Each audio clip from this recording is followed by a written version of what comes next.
I started my entrepreneur journey technically 10 years ago. I've been through probably more ups and downs, quitting and restarting than I could put in one video. But I went from making $55K a year in a job I felt unfulfilled in to building a business that I love. But if I knew then what I know now, I would have gotten a lot further, a lot faster. So here's 10 years of entrepreneurship knowledge in 10 minutes. I hope this video can help you build your dream business way faster and smarter than I did. So first is that don't let underperformers should on you. You might find that some of your friends and family may not be excited for you. Like you have this new idea or this new business you want to build and you're so excited, but you might find instead that maybe some family just makes fun of you and you become like the butt of a joke for trying something new or different or something that they don't think is going to be successful because they don't know others who are successful because they're not in that world, you are. And a lot of times though, I've noticed that you will never be made fun of for working hard or trying something new by someone who is successful. It's people who are not accomplished that are the ones that are saying, you can't do that, you shouldn't do that. What are the chances of that even working out?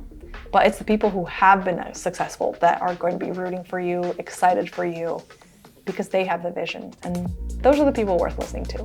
The next is that burnout is real. Making time for fun, friends, and family is just as important, if not more, than work. I've learned this the hard way many times. Thinking that it's this hustle culture that you want to work hard and then the harder you work, the more you get. Well, just like working out, you need rest days if you want to build muscle, or you won't build muscle if all you do is work out. You need those days in between to rest. It's kind of a similar thing with work. You won't be your best if you don't give yourself time to take breaks, to have fun, to meet with friends and family. If I'm working too late or not giving myself enough time, I literally give myself insomnia. Like without fail every time that night, and it'll last until I take breaks from work and just pull away from it. Your work as an entrepreneur, it's never ending and it's addicting. So you may not want to stop, but just know that your work quality and yourself will just be so much better if you do make time for things outside of work too. The next is that done is better than perfect. Don't spend months perfecting a logo, name, or website. Launch messy, test the idea first. Proof of demand is the real MVP. I've seen this time and time again. Well, people will get like analysis paralysis. People will spend so much time trying to make everything perfect, whether it's the graphic design of whatever they're doing or the whole outline of the business, and they may never launch or they may delay that launch. And I realized that, for instance, with my media company, just about every piece of content I put out, if I had more time, if I had more resources, if I had a better camera, a better audio, if I had thought of going to a cooler looking location, there have been many times where I thought, I wish I could fix all those things and not post it. But if I waited for all those things, I would never post a single piece of content, which also means that I would not have a media company. I might still be working my office job. And I still see so much room for improvement in my business, but that's the thing. I would not have a business at all. I would not have been able to quit my office job. I would not have been able to pay team members, pay myself, had I not just done it anyways. The next is that time is your most valuable currency. Track it, audit it, protect it. Every yes costs you somewhere else, and make sure it's worth the trade. Okay, I'm talking to my people pleasers watching right now. You know what this is like. You just want to say yes to everything and do everything and try everything. Even if it's not necessarily someone asking you, but maybe it's just an idea you have or something you want to do and you want to do it all. So I started counting my hours at one point to see how much time I was spending on different things in my business. And I found that I was spending way too much time, say for instance, in responding to comments every day. At one point, I was literally looking at my phone every single day, spending hours reading comments. And at another point, some things I was doing myself that I really wasn't trained or that skilled to be doing, but I was doing just because I hadn't hired someone else to do it. And when I realized that, when I saw how many hours I was spending into things that someone else could do better than me and probably faster, or spending all this time on something that really didn't return back. That's what helped me decide to think, okay, instead of reading comments every single day, and plus the more the company grows, the more trolls I get and the more sensitive I am to that. So I changed that instead to respond to comments once a week. And I felt so much better. And when I was realizing I was spending so much time in editing too, emotionally this was very hard to do, but I looked for editors, and it wasn't right away. There were a couple of frogs, but now I have very talented, very skilled, and technically trained editors that do a way better job than I ever did. And as far as saying yes to everything, everyone that asks you to do something, I've gotten very good at saying no to so many things. Not necessarily, yes, that was something I needed to improve on anyways, but it wasn't something that I consciously did. It's just because when your business is growing, it starts to get almost impossible to say yes to everything. So if you're a people pleaser, you may be forced to not be one, which is honestly a huge relief because I'd been wanting to get better at saying no anyways. So I'm glad I kind of was forced into that, and now I like to do that. Next is to learn sales even if you hate it. If you can't sell your idea, your offer, your value, you'll always hit a ceiling. Get comfortable, get good at it. I've noticed that people who have a marketing background or are really good at sales, specifically in media, do really well without knowing much about the platforms or the algorithm, or just not knowing much about that side of things. They have a natural intuition. So selling yourself or an idea or anything, it's really something that you're kind of doing all the time when you have a company. Whether it's literally selling a product or it's selling someone to work for you or work with you. I realized that you gotta do that a lot. And the sooner you work on getting good at that, the better off you'll be. Next is to treat money like a business owner. Don't flex, stack, reinvest, know your numbers. If you don't respect money, it won't stick around. For 2 or 3 years in a row, Q1 has just consistently been when funds are down because sponsorships in my media company usually pay later in the year, starting in the spring, but production costs usually start up in that first quarter because that's when we start filming for the whole year. So costs are at its highest, incomes is at its lowest. So I want to say 3, not 2, but possibly 3 years in a row, Q1, my media company almost ran out of money, like each time. And this year, I finally fixed that problem by making sure sponsors that had signed up for the year started off paying earlier, not just when content was delivered, but on sign up, that they would pay something. And also to delay and space out production expenses, whether it's because somehow I can delay it, whether it's a credit card, not building credit card debt with interest rates, but okay, so here's what I'm talking about. Your remaining statement balance and your current balance is often going to be different on your credit card. And the remaining statement balance is usually less. So sometimes that's how I could offset production costs, and because if you pay the remaining statement balance and it's less, you still avoid interest charges, and just kind of more measuring and anticipating what's coming in and what's going out when it's happening. I don't need to do that for my personal expenses. I just know that not to go crazy buying a bunch of clothes for myself or my husband or with home decor or redecorating the house. I just spend what I got. But with managing the finances of a business, it's just so different. There's just so much higher numbers, and it also fluctuates so much more month to month. So now I use a budgeting software where I track all of that, and I can be really specific and down to the month to month.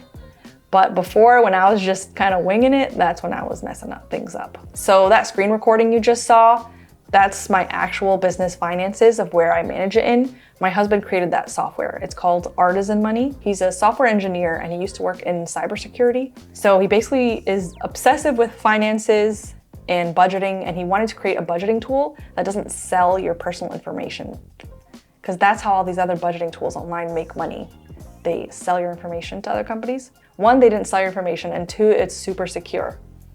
So I go into that like just about every week. And I recently actually started using it for personal finances too, because I realized I was shopping a lot more than my husband was. So I just wanted to kind of divvy up our finances there to make that a little more fair so that he doesn't have to spoil me too much. The next is that consistency beats motivation every time. You won't always feel like it, show up anyway. Success compounds from the boring stuff no one claps for. I think that also kind of ties into done is better than perfect. Like, you may not feel like you're having your best day, you're doing the best that you can, or that you are just very tired, running on fumes. But if you still make an effort, if you still just don't give up, if you still show up like you would for work or for school, maybe that's a bad example for some of you if y'all were skippers or you had to quit your corporate job like I did, but I did show up though. I was a good employee when I tried. Mentally I wasn't there, but I was there. So just make sure you show up for yourself. And even though I own my own business now, I still do pretty regular 9 to 5 hours. And there'll be some weeks where I work even more than I did at my office job. And there'll be some weeks where I work less. But it is really nice to have that flexibility and not have to ask for permission to go to the dentist or the doctor. Next is ignore people who've never built anything. Everyone has opinions, filter hard, only take advice from people who've done what you want to do or better. So with my media company, it takes a ton of research and planning and brainstorming to come up with good performing topics. And even then, I'm not always right. But I realized previously when I was just winging it and I wasn't applying a lot of research and analyzing what we've already put out or what other people similar to us have put out, that's when the topics really struggled and really didn't perform. And I can't tell you how many times people will say, you should do this instead. You should do this. You should do X. You should hire this kind of person. You should make this kind of content. And these are people who don't have experience in the field at all. And from what I know they're giving me very bad advice. So you can be polite and nod and smile and just make it a point to, if you're going to listen to anyone, if you're going to do what someone tells you to, it's someone who's already doing it. These next ones I'd say are a few takeaways from some of the books that totally changed my life. Like, I would not be here. I might still be at my office job if it wasn't for these next two books. And the first is Rich Dad, Poor Dad. Rich Dad, Poor Dad basically introduced to me the concept of making money work for you, or building your own business and your own thing, and how actually attainable and doable it is. How you don't have to just get an office job or get an hourly job and then your salary and income be capped at what some other corporation states. Your income can be just based off of your own resourcefulness by building your own business and investing. And probably a good point from that is just overcoming fear and taking action. Like, yes, it can be very scary to do something new, but just do it. In the real world, it's not the smart who get ahead, but the bold. The next is about working to learn, not just earn. So if every day you're working to make money based off of the hours you put in or just showing up for work, then that will be your cap. That will be your ceiling and how far you ever go. But if you work not just to make money, but to learn how to make more money, or how to build that business you want to do, or how to invest, that's when you can grow exponentially, and not just by working hard all year and hoping that maybe you get a raise at the end of the year.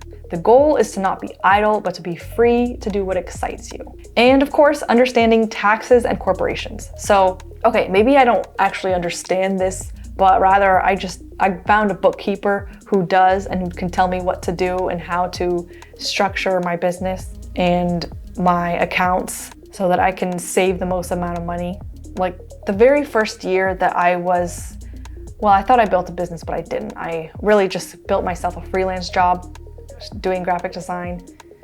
And I was shocked to find out that I owed $15,000 at the end of the year. I was not prepared for that expense. If I had structured everything better and more correctly, I could have saved a ton of that. The rich use corporations to protect and grow their wealth. So this next one is the 4-hour work week. This is one that also, I would say, I built off my business and investments from Rich Dad Poor Dad. And then when I had those business investments, it was pretty overwhelming. And the 4-hour work week helped me turn my business from really technically a struggling job to a business that I love. So the first is, of course, to outsource and delegate, even if you think you can't afford it. Like, maybe you can. Maybe you can't afford not to delegate because the time you'll save for yourself, you can use that time to make yourself more money. So what can you automate? What can you hire out? Just kind of look through all those things and see what can you do. And working in focused batches really helped me just be so much more productive. So bulking your tasks. I realize I can just get so much more done in each thing if I, instead of spreading out a task throughout the week, do it all at once. So for instance, just filming. My camera's already set up. I already got makeup on. My hair's done today. Just being able to do all of that in one day saves me so much more time than if I were to spread that out and have to reset up my camera, make sure everything's charged again, make sure the memory cards are cleared again. It adds up. And next is to eliminate non-essential tasks. If it doesn't serve you, task or person, eliminate them. So I realized I would be spending a lot of time on things that I really didn't need to spend time on, like comment section every day. At the time, a newsletter that was really just time, but wasn't really giving me anything back in terms of the business, or even a team member that was just a drag to work with. And it may have been a struggle to cut these things off because maybe I'd gotten really used to it or comfortable. But once I did do it, it was worth it. If you made it this far, I'm so proud of you for being so much smarter than I was at the same stage that you are in your entrepreneurship journey. I hope it helps. And YouTube is watching you and thinks that you'll like this video next.